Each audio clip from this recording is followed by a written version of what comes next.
سلام. سلام. خانم خیرخواه. بالا آقای اخلاق پسند. اخلاق پسند. آیا اخلاق پسند؟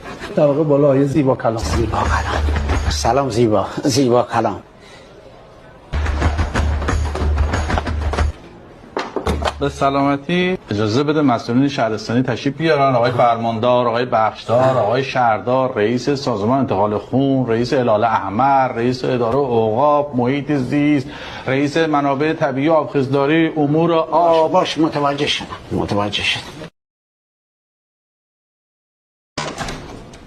سلام. سلام. خانم خیرخواه. بالا آقای اخلاق پسند. اخلاق پسند. آیا اخلاق پسند؟ طبقه بالا آقای زیبا کلام. زیبا کلام. سلام زیبا کلام. به سلامتی. اجازه بده مسئولین شهرستانی تشریف بیارن. آقای فرماندار، آقای بخشدار، آقای شهردار، رئیس سازمان انتقال خون، رئیس هلال احمر، رئیس اداره اوقاف، محیط زیست، رئیس منابع طبیعی و آبخیزداری، امور آب. باش متوجه شدم.